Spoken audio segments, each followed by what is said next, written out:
ઓમ શ્રી ગણેશાય નમઃ. શ્રી દ્વારિકાધીશની જય. જય શ્રી કૃષ્ણ. કનૈયાની પ્રિય ગોપીઓ, આપ સૌનું મારી ઓમ ડિવાઇન કથા યુટ્યુબ ચેનલ પર હાર્દિક સ્વાગત છે.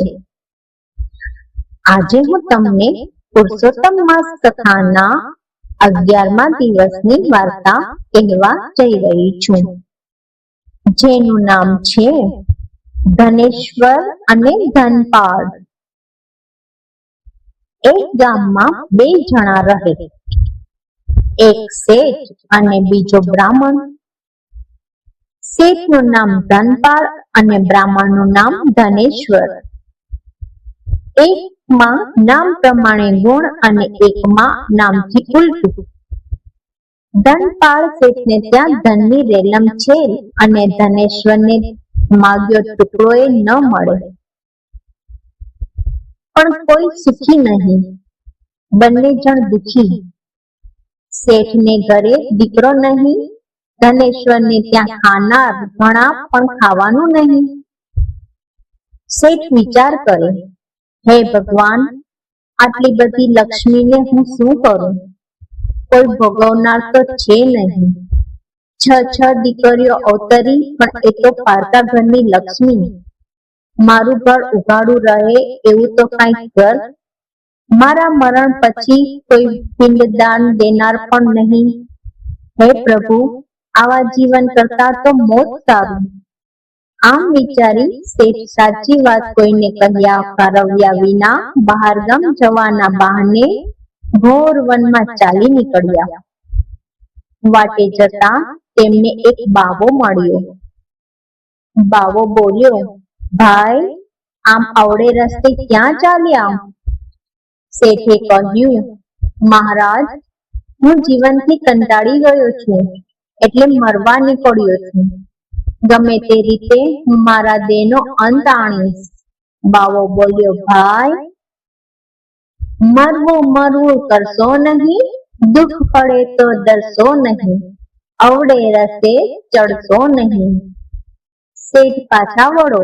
એક પુત્ર માટે આવું પગલું ભરો છો?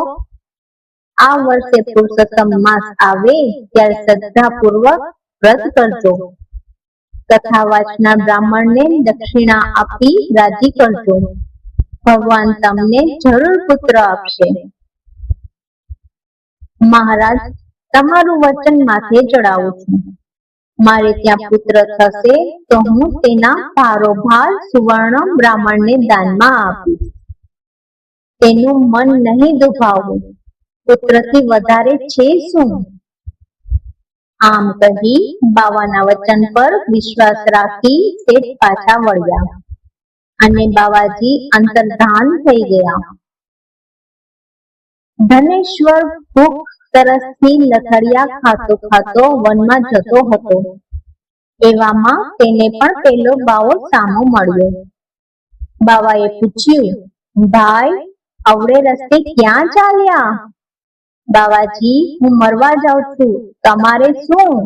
બાવો બોલ્યો, ભાઈ, મરવું કરશો નહીં, દુઃખ પડે તો ડરશો નહીં, અવળે રસ્તે ચડશો નહીં.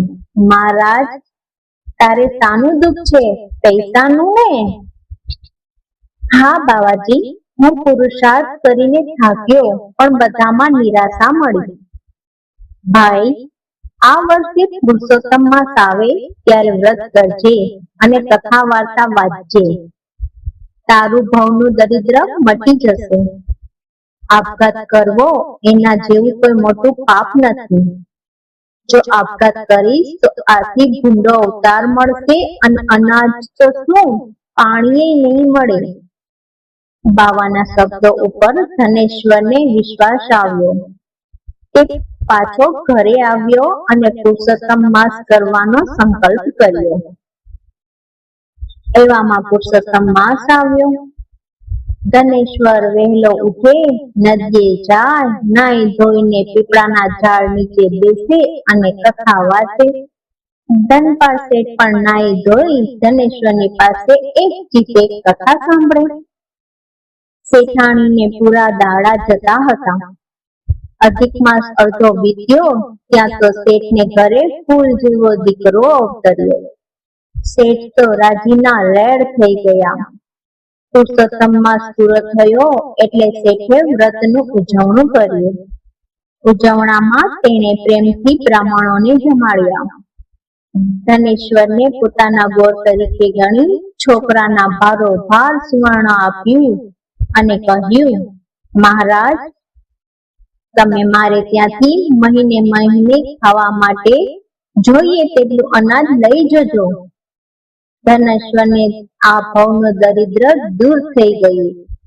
ધનપાલ શેઠને દીકરો મળ્યો અને અંતે મૃત્યુ પછી બંને વૈકુંઠ લોકમાં ગયા. આવો પુરુષોત્તમ માસનો મહિમા ને પ્રભાવ છે. બોલીએ શ્રી પૂર્ણ પુરુષોત્તમ ભગવાનની જય. હે પ્રભુ શ્રી કૃષ્ણ, આ પવિત્ર પુરુષોત્તમ માસમાં ભક્તિ, શ્રદ્ધા અને સારા કર્મ કરવાની અમને બધાને શક્તિ આપજો.